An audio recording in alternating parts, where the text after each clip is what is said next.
Welcome back guys, नमस्ते। इस video पे क्लिक करने के लिए आपका बहुत बहुत धन्यवाद। और इस वीडियो में हम बात करेंगे एंडोप्लाज्मिक रेटिकुलम के बारे में। ठीक है, देखो भाई, एंडोप्लाज्मिक रेटिकुलम आप लोगों ने पहले भी कई बार पढ़ा होगा, क्लास 9th में पढ़ा होगा, क्लास 7th या 8th में भी पढ़ा होगा।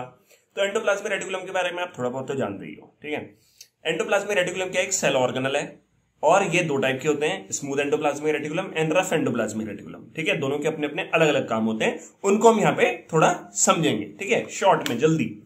तो endoplasmic reticulum which is also called ER. ठीक है, तो जब हम क्या करते हैं, इलेक्ट्रॉन माइक्रोस्कोपिक स्टडी करते हैं यूकैरियोटिक सेल्स की, ध्यान रखना यूकैरियोटिक सेल्स की, प्रोकैरियोटिक नहीं। ठीक है, रिवेल द प्रेजेंस ऑफ नेटवर्क और reticulum of tiny tubular structure scattered in the cytoplasm, that is called the endoplasmic reticulum. तो एंडोप्लाज्मिक रेटिकुलम क्या होता है, एक टाइनी ट्यूब के जैसा स्ट्रक्चर होता है जो कि स्कैटर्ड हो जाता है साइटोप्लाज्म में। स्कैटर मतलब फैला रहता है साइटोप्लाज्म में।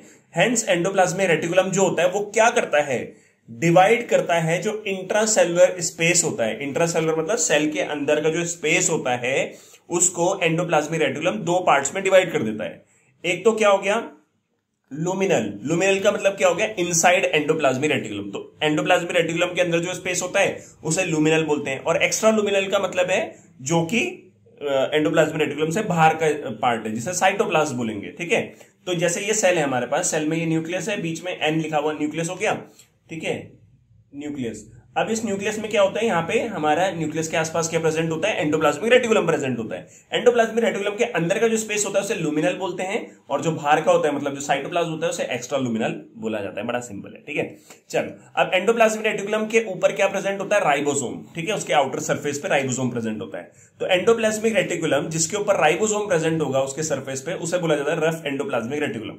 तो ऐसा endoplasmic reticulum which contain ribosome on its surface, it is called rough endoplasmic reticulum. और in the absence of ribosome, अगर राइबोसोम नहीं होगा तो क्या होगा, जो सरफेस होगी वो स्मूथ अपेयर्ड होगी, तो इसीलिए उसको बोलते हैं स्मूथ एंडोप्लाज्मिक रेटिकुलम। तो रफ एंडोप्लाज्मिक रेटिकुलम में राइबोसोम मिलेगा, स्मूथ एंडोप्लाज्मिक रेटिकुलम में राइबोसोम नहीं मिलता है। अब तुम जानते हो भाई राइबोसोम का काम क्या होता है, राइबोसोम प्रोटीन का सिंथेसिस करता है।